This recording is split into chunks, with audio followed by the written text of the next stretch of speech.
So far away, Karl, we are back again for another episode. And today we are talking about something that I'd known about for a long time, but never truly experienced.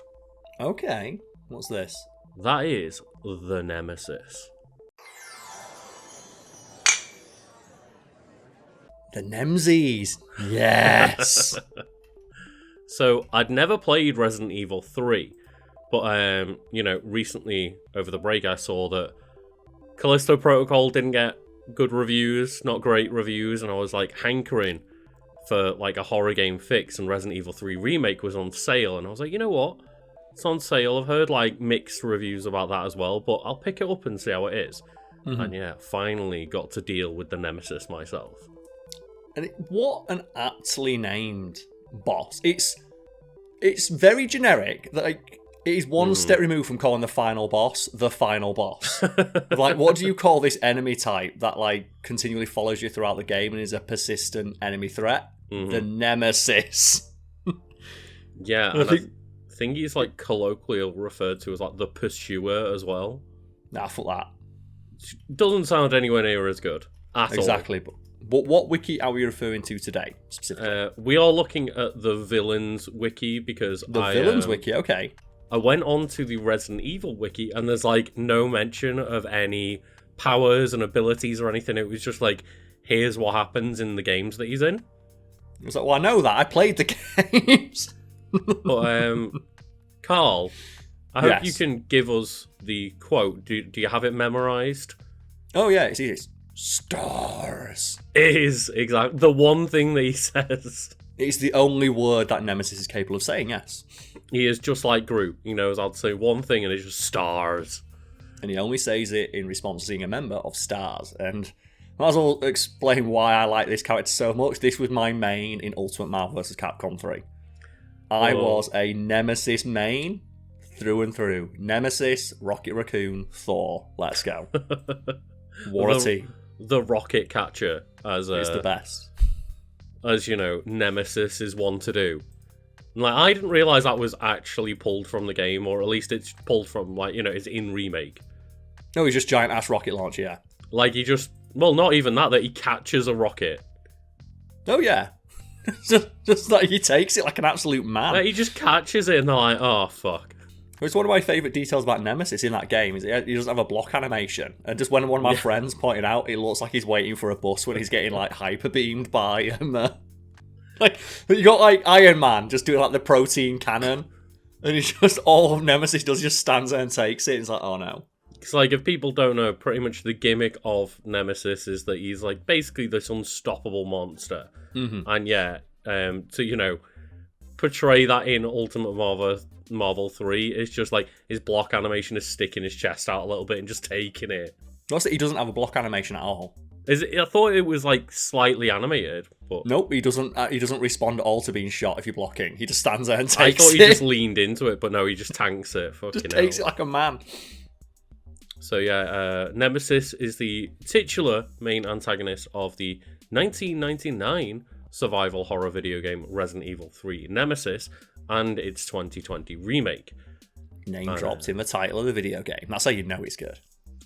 Well, it's weird, isn't it? Because a lot of people may know at this point, it's been documented quite a lot, is Resident Evil 3 is actually Resident Evil 0 and vice versa. Mm-hmm. But because they had a contract with PlayStation to put out 3 numbered Resident Evil games, Resident Evil 0 got turned into Resident Evil 3 Nemesis, got renamed to Resident Evil 3 Nemesis, and this was the weird spin-off they were experimenting with. But because of that contract, they were just yeah, that one's the actual sequel. And they just created this awesome villain. Yeah. I would argue that it actually, in hindsight, was a much better decision to make Resident Evil Nemesis number 3. Yeah. And Resident Evil 0 was nowhere near as iconic a game when you have the nice rose-tinted lenses to look back on both. Well, here's the thing though, right? Do you prefer Nemesis, or do you prefer Mr. X with his hat? I am upset that you can't shoot a hat off Nemesis, but I think That's the thing. Like, who do you think's got more style? Like Nemesis with his like trench coat and like combat boots, like ready for the nightclub, or do you like Mr. X with his fucking Teenage Mutant Ninja Turtles like outfit? I was gonna say you just said he had a trench coat and combat boots, which is exactly what Mr. X has, but just slightly different, slightly more civvy looking. Yeah. But yeah, like Nemesis looks a bit more like an actual monster and not just a big grey man. A big grey man wearing a hat. Get it right. We have some, not band names, but we do have some aliases for Nemesis over here. So I'm guessing the first one will be the Nemesis T-Type, because there's going to be someone in the chat screaming, which technically it's the Nemesis T-Type. Yeah, that is the top alias, is Nemesis T-Type, Nemesis, Pursuer, Monster, The Creature, Nemesis Program, and The Nemesis. But I hate when you say that. It's like when you say Frankenstein instead of Frankenstein's monster, and someone corrects you as if like, we all know that, I just misspoke because it's a generalism that's commonly accepted. And as well, like saying Mr. X when it's not actually Mr. X, it's the Tyrant. Or he's it's a Tyrant Zero, like T0 or something like that. I can't remember. We did, do a wiki back in the day, but it's surprising to learn because, like, again, I hadn't played 2 either, and all I knew him as was Mr. X, and then it turns out he's not. And it's just really frustrating. It's like, you know what I meant, and it's like, when someone brings up like that Frankenstein thing, you know what, yeah, that is a mistake. Do you want to talk about that? It's like, no. Oh, you just wanted to correct me and stop me in the middle of my conversation? Fucking great, thanks. But yeah, Nemesis is one of the 2 greatest of not only the Tyrants, but all bioweapons created by the Umbrella Corporation. The other one being Talos, or like, really? T-A.L.O.S, which is Tyrant Armored Lethal Organic System. Is it really considered one of the best? Like, they know Leon Kennedy exists, right? Yeah, he's not made by the Umbrella Corporation, though. Yeah, but he's still one of the deadliest things in that universe when you put a knife in his hand. And his only purpose is to seek out and kill the remaining members of S.T.A.R.S. in the movies. That's it. Yeah, in the movies, Nemesis was deployed not only to kill S.T.A.R.S. members, as in the games, but to combat Alice, of course. Yeah, the OC. Yeah, and like that's the confusing thing, is this wiki mixes both the games and the movies as if they're canon, because... And Dead by Daylight, don't forget that. Oh, does it? Right, okay. Yeah, Dead by Daylight. There's going to be bits in here which are like canon to just the game, like the fact that he only was meant to kill S.T.A.R.S.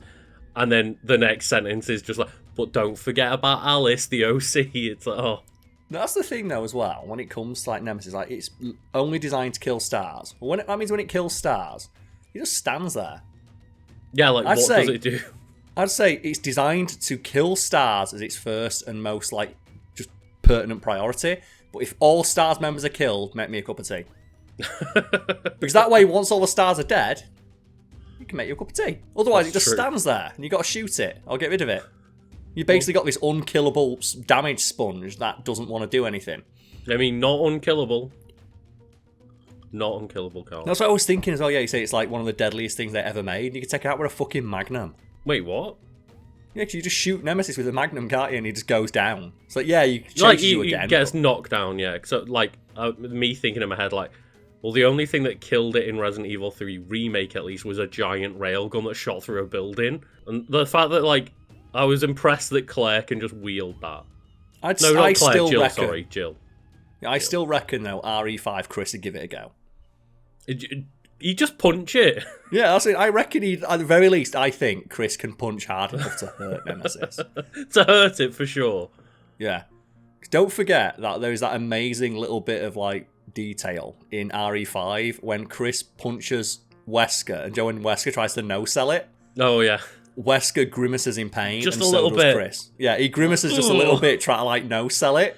And Chris also shakes his fist. It's like punching a brick wall. But he does hurt him a little bit.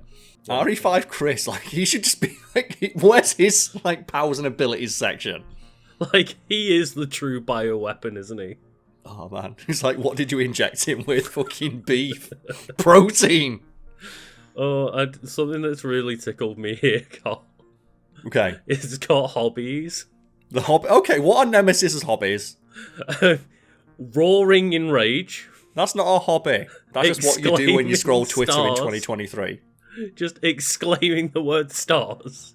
That's not a hobby. And hunting and killing stars members. I'm like, this is a job, not a hobby. Maybe you just really... Do you know that thing of, like, if you really enjoy your job, you don't actually work? It's not a real job to him. It's just something he does for fun. Then is he being paid? If Nemesis isn't being paid, it is a hobby. I guess he's not because he's a weapon. Oh, sorry. I just booted up, and the wiki to read along. I had to scroll down to crimes. Please read out the crimes. Please read out his crimes. The crimes of Nemesis: mass murder, terrorism, cannibalism, stalking, vandalism, and appearing in those Resident Evil movies. So that is as well. I will say, technically, he's guilty of stalking, and I just now... Please put in that, like, screenshot of, like, when you hide in a safe room from Mr. X. Oh, he just peers around the corner, like, how you doing? He's still in there. Or, like, the vandalism one of, like, how many walls does Nemesis just walk through like a legend? Oh, God. Like, I didn't, again, only recently played RE3, and I didn't realise that it's just, like, Jill wakes up from a nightmare, gets a phone call from, like, a teammate, and it's like, get out of there now. It's like, oh, what? Is something wrong? And Nemesis bursts through the wall. It's like, Jesus Christ, she got, like, 1 second warning. He's such a great villain. I love his, like, just his he's kicking down the fucking door. Just the SWAT team. Like, every entrance is tactical. And, yeah, it's like, going to his creation here. We just have the Nemesis was developed by Paris Labs of Umbrella's European branch. So he's technically French. So he should be. He's a French stalker. Le Nemesis. Le Nemesis. He's sneaking around. Yeah, as one of the Nemesis T-types and an offshoot of the Tyrant project. Okay. And it's like, what? Like, who sat down and decided the Tyrant project was a good idea? It's like, Joe, I know we like the shitting on the movie universe, but in that universe, like the way I've heard it described is they have a perfect cloning machine, by which we mean it only makes clones of Mila Djokovic. How is that not the thing that they use to make money? True. They have a machine that perfectly recreates naked Mila Djokovic's infinitely. Someone's got to buy that. So no, what we're gonna do is we're gonna create slow-moving zombies that die when they get shot in the head. Yeah. And sell them to militaries. It's like, why don't you just sell them a gun? Because, like, that's the thing I don't get, is just like, okay, you made Nemesis, which is, good job, Wesker. You're gonna kill the S.T.A.R.S team, but you're not gonna kill any of the good ones. No. You're not going to be able to get to Chris. You just can't do it. But, like, what? Yeah, again, what do you have after you've achieved that goal? Like, I never really get what Umbrella's end goal is, of just, like, is it just to destroy the entire world? But then they're a business and their whole thing is making profit. Yeah, like, is the point to have things like Raccoon City happen so that then they can turn around and be like, give us a lot of money and we will solve the problem? Because, like, the amount of money that Umbrella put into making all of these bioweapons, you could just make everyone in the company fucking retire off that amount of money. Yeah, it's like in all the films they've tried to do. It's like, in that TV show, one of the things I dislike about Resident Evil media is that the movies and TV shows seem to think the thing that we want to watch and, like, see the aftermath of is when the world's been destroyed. It's like, no, that's not the interesting part about this universe. No. The single most interesting thing about the Resident Evil franchise is dealing with the outbreak. That's where, like, almost every single game is set in the middle of an outbreak of bioweapons. And then, like, all the movies and TV shows, like, Umbrella has destroyed the world. It's like, so we missed the cool bit.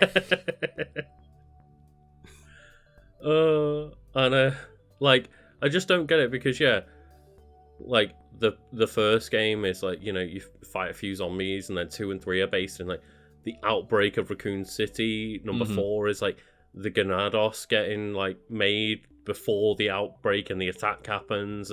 Mm-hmm. Same with like Resident Evil 5 and is it the Las Ganadas in that one? And again, they're like in Resident Evil 5, it's the Maginis. Oh, Maginis, yes. Las Ganadas is a part of the Las Plagas, isn't it? Yeah. Yeah, and like the Maginis all being infected and like taken over, and obviously we don't talk about Resi 6, but then again, like Resident Evil 7 and 8 is all about like figuring out the mysteries of like these people with powers and stuff. None of it is about like going in as the fucking SWAT team afterwards, like in Operation Raccoon City or anything. Yeah, that's not the interesting. Even like when they do that in like RE2, it's like, you know, Mission Hunk where he's got to escape. It's just the idea of like he's hiding some secret shit and he's escaping with the secret shit that everyone wants. Mm-hmm. And it's all about the mystery of what he's got in his bag. You don't care about the SWAT team aspect. You care that he's got some cool shit that he's hiding from someone. Yeah, and similarly with the either assignment Ada or separate ways, depending on like which part you're playing of RE4. But just figuring out what Ada is up to as like a side character. Why does she keep just popping up at intermittent parts and like helping Leon out or stealing things from Leon? Oh man, do you know like my favourite thing about RE4 Remake? Is the amount of weird men online who are annoyed that the character Ada Wong is Asian. No. So they've like changed the look of the character to make her look more like the fact she's Asian because she's called Ada Wong. I didn't know about this, and it's made me upset. So how many people were watching that game and seeing a character called Ada Wong wearing like the Chinese style red dress? Yeah. Who like as well in all of her appearances, except for like maybe like RE2, you can barely tell what she looks like. She looks Asian, complaining that she looks Asian. Oh, fuck people.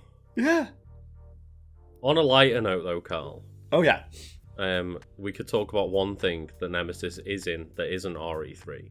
And what's that? That's Marvel vs. Capcom, baby. Oh, fuck yeah. Oh, man. I love him in Al. If you need any footage for this, you let me know. If you need any footage of like some Nemesis combos, I'll record them and send them along. He doesn't have much to say about his MVC appearance here. Says he makes like, rad. He makes an appearance as a playable character in the game. He originally appeared in Marvel vs. Capcom 3 as a cameo in Hulk's ending, which I didn't realise. Yeah, there was a bunch of cameos in a lot of the original endings. Where they're hinting at what characters are developing at in the future. That's cool. Mm-hmm. And this is just like... After Nemesis defeated Galactus, it's like, yes, of course. Because it's like... Do you know what the favourite bit is? It's like, after defeating Galactus, it's like, what more is there? Is it because Galactus is technically in space, near the stars, and just Nemesis didn't understand? He's like, I don't know, there's stars up there, right? Yeah, they just told him, like, you know, he's eating a star once, he's like, stars. So after he defeated Galactus, Oswald E. Spencer and the Professor took Nemesis to greatly enhance his strength. He's just beaten Galactus, bear in mind. Yeah. And they surgically encased Nemesis's skeleton with adamantium and gave him Wolverine claws. Here's the thing as well. Has anyone ever tried just shooting Galactus with a rocket launcher? We don't know if it wouldn't work. Like, we need that battle data, Karl. I guess that's one of the funny things about like those crossover games, where it's like technically everyone can beat Galactus, including Nemesis, who just hits things with a rocket launcher. It's like Chris Redfield's up there just punching Galactus's boulders. I've got this. It's like, leave it to me, man with gun. Like, if people aren't aware, the boss of Marvel vs. Capcom 3's arcade mode is Galactus, but that means that canonically everyone appearing in that game can defeat Galactus, or not canonically, but canonically within that fighting game is like everybody gets an ending where like I Nemesis was the one that defeated Galactus. And I just love the fact that they looked at Nemesis after destroying like the Eater of Worlds and went, he needs Wolverine claws. He needs to be able to... Do you know what he really needs? The ability to stab people. Oh god. Okay, he doesn't really have a personality apparently. It's just his personality is stars. That's it. He's very one-track mind, isn't he? It's one of the things I really respect about him. Yeah, he's a man that wants a job done, and he's gonna do it. But like that's the fun thing about Nemesis in Resident Evil 3 is the entire point is that he's a pursuant character, and he will constantly keep trying to find you throughout the entire game. And although it's a boring character trait to be like, he has no personality, only wants to kill stars, like, for the purpose of Resident Evil 3, that is terrifying. Yeah, it'd be terrible as like a main character, but it's fantastic as a villainous enemy force. Yeah. It's like look at the Regenerator in RE4 or the Ubermorph in Dead Space. Same kind of thing, like thing that you can't permanently take down just continues to pursue. And like in RE4, did you ever like not know about the like Regenerators? Like, did you play that game without knowledge of them the first time? Yes, I did, and luckily though I had a TMP, and I was just like did the thing like, okay, take its legs off, stand behind it, TMP to the back. It's like I'd not played it, and my friend just was like, oh, I'll show you this portion of the game, and like I was really bad with horror games at the time, and he just gave me the controller when it was the Regenerator section, and all I could hear was like the breathing. Oh god! And then I start shooting its limbs off. It's like, why is it growing back? I can't kill this thing. Like, one of the scariest things in the game is when you take off one of the Regenerator's legs and it starts jumping towards you. Because you think, you take one of its legs off, okay, now it's going to move slowly, and then it starts leaping through the air towards you. Like, holy shit, no! You can, like, take its arms and legs all off, and then just this, like, bouncing body will just come towards you face first, like, I've got you. I can't wait to see what they do with that enemy in RE4 remake. Oh, yeah. Like, they better put all sorts of crazy bullshit. And then you've got, like, the Iron Maiden Regenerators. Like, I can't wait to see just Leon getting skewered by that. Just, like, what are you going to do, though, if they start combining, like, cause remember, there's cows in that game. I want to see Ganado cows. The Regenerator cows. Oh, imagine the Regenerator cow. Like, when you shoot the chicken to get an egg, it just comes back. It's like, fuck you, bitch. Just regenerate a chicken and it just comes back. And it's instead of doing like the it's just cluck, cluck, cluck. Like, oh no! And I guess we can get on to like the fun side of things, as we normally say. The powers and abilities. Okay, so I'm going to guess like what superhuman durability has got to be the most iconic feature of Nemesis. It's like it's this whole deal, isn't it? Yeah, so it's pretty much like the superhuman stuff here is like superhuman strength, speed, and durability, with a regenerating healing factor and regenerative mutations when it's got its healing factor, and it's like taken too much damage, it'll start forming into just bigger, more outrageous forms as you start melting it with acid and shit. Yeah, and I'm trying to think like of what is the singular most like durable Resident Evil enemy type. Because I was thinking like Nemesis taking the railgun, but then you have like the massive Ouroboros in 5 where you have to hit it multiple times with like the laser cannon from space. Oh yeah. I think that might be the one that's actually the most durable. Because you say like Wesker takes a rocket launcher in a volcano to kill him, but I reckon Nemesis could probably survive a rocket launcher even stood inside a volcano. Probably, yeah. I don't think like any of the characters like could take that space laser like 18 times. No, I think like the one thing about like the lava is like, I guess if you're inside a volcano, it kind of cancels out the regeneration factor of Nemesis because it's constantly burning. But like, how? Like, that's like the unstoppable force immovable object of like, can it become bigger and heal quicker than the lava can melt it? Would it even hurt it that much? Because like, I'm pretty sure you get like the flame grenades in like Resident Evil to shoot it with, and they're like thermite grenades, aren't they? Which is like solid metal burning through it. That's true, but it is like weak to fire. That is one thing that like. Yeah, definitely. It's like I've always found that so stupid of like, oh, it's weak to fire. Everything's weak to fire. But that's like the grenade type that you use to slow Nemesis down is the fire grenades. But yeah, like lava is going to do a lot of damage, but at the same time, Nemesis drowned in a vat of, like, not a vat, like an entire system of acid, and then just like slimes its way through a tube and comes and attacks you again. Yeah. Like, I feel like that does more damage than sitting on top of a pile of lava does. You know, it's like the rocket launcher. I don't even think a rocket launcher hurts Nemesis all that much, does it? Because you can go back through the game with the infinite rocket launcher. It never stops him. Yeah, never stops him, no. But it kills Wesker. Yeah, true, yeah. And if you have a rocket launch, and then every boss in RE4 gets killed by one rocket launch, so we can write off all the bosses in RE4. I'm so curious to know whether they changed that system. Of what every boss can be killed by one thing. Just so like walking into the merchant, like the room before the boss fight, just purchasing a rocket launcher and being like, job's done. Yeah, so that's what I'm thinking of. Like, is there a boss that is, or even an enemy type that is more resistant to damage than that big Ouroboros ball that takes the laser blast? I don't remember the game very well because, like, you know, fuck it. But I assume something in RE6 because the spectacle of that game just got so ridiculous because that's like the ramp up of 4 to 5 to 6. They just became like complete over the top action games rather than horror. Yeah, because usually like what you take out the RE bosses with, or the big enemy types, is like you get the special weapon at the end. And I don't think we've ever had, to my knowledge, a weapon as destructive as that laser cannon. Just the hammer of war. Yeah, that's it's basically a hammer of dawn being brought into Resident Evil, and the enemy you fight takes like 6 of them. Yeah, and like I guess, you know, Resident Evil aficionados out there, let us know, is there something that is tankier than that giant, just massive Ouroboros? Because I kind of wish that there is, because otherwise that's kind of lame, because that boss sucks. Yeah, it's like one of the worst fights in like any RE game that I can think of. Like, the laser cannon's awesome, but yeah, it's kind of like... And I wouldn't like to think that that's the biggest, strongest enemy in all of Resident Evil history, just by virtue of being that indestructible. Just ball of nastiness. Ball of worms.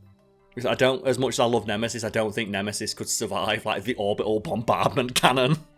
Maybe, like, one, and then give it a rest to heal itself back up and change into another, like, type of Nemesis, but...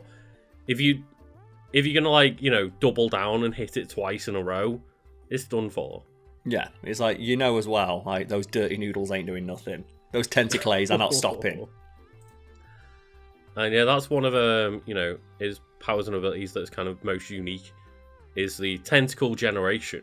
Yeah, like... of the Nemesis. It's all about us, those dirty noodles, the tentacles. It is, yeah. And it's like... throwing them out. It's so terrifying when just, like, every single time you come across Nemesis with a side character, you know that the tentacles just getting sent down the corridor right through the face. Just everything's always got the tentacles. You're like, no, stop it. Every time some side character you met 5 minutes ago thinks they're safe, it's like, tentacle comes out of nowhere, like, yep. I still think like one of the roughest things that like Nemesis does when he grabs someone by the face and just ejects the tentacles through their fucking head. Oh, God. Oh dear, and I guess we can like end on a bit of trivia. Oh, I want to know some trivia. Go on, give me some like Nemesis trivia. First one's a bit, you know, plain. Nemesis is named after the Greek goddess of vengeance and retribution, whose name becomes another word for enemy. Makes sense. Yeah. Nemesis' design was a rejected concept for the T-00 from Resident Evil 2, also known as like Tyrant or Mr. X. That makes sense. So yeah, it was basically like Nemesis's, as we were saying, better design was a rejected design for Mr. X, which you know, I think Nemesis won out there. Yeah, just the fact it carries the big rocket launcher. I think the big rocket launcher just adds so much to the design. Yeah, and speaking of the rocket launcher, it's specifically designed for Nemesis. It is larger and wider than a normal rocket launcher, so much so that no human can carry it. Until Chris. Unlike a regular FIM-92 Stinger, the missiles do not take up the entire launcher and can be fired one after another. And that's so fucking scary. It's a rocket launcher that fires multiple rockets. Like, if Nemesis itself isn't scary enough, there's also multiple rockets coming your way. It's like, did you really need to do that? It's this giant rampaging, like, god beast monster that can kick its way through, like, solid steel walls. So what do we give it? A rocket launcher? Like, not a minigun or, like, a rocket launcher. And in the movies, it's like Nemesis was confirmed to be a human, mutated into a large monster. Boo. It's like, one of my favourite ones, though, that we can end on is in the demo for the remake of Resident Evil 2. There's a little Easter egg if you go to the right part of the RPD where you can just hear Nemesis yelling "stars" in the background. What should happen is if you stand there long enough, it should just run in. It should, like, it totally should. If you just, like, stand in that weird little courtyard area or whatever, just a tentacle should come through the fence and, like, rip you in half. Do you like Del Largo? If you shoot the water too much, it just jumps out and kills you. That should be the Easter egg of, like, Nemesis just runs out and kills you. Mm-hmm. Oh, but thank you all for watching another episode of Wiki Weekends. And as we say, if you can think of something in the Resident Evil universe that is more durable than a bag of worms, let us know. I would much prefer there to be an enemy that can, even if it's not from a game that I've played, just because that enemy sucks ass. You know it's going to be like something from the movies now. It's going to make it even worse. Alice can't be killed. That's true. She always comes back. The protagonists are the most durable thing in the Resident Evil universe. They can never die. Like, Jill got thrown out a window. What happens to Nemesis if he just drops him off a cliff? That's a good question. What happens to Nemesis at terminal velocity? Do you know what it probably does? It probably just shoots its rocket launcher at the ground, slow down.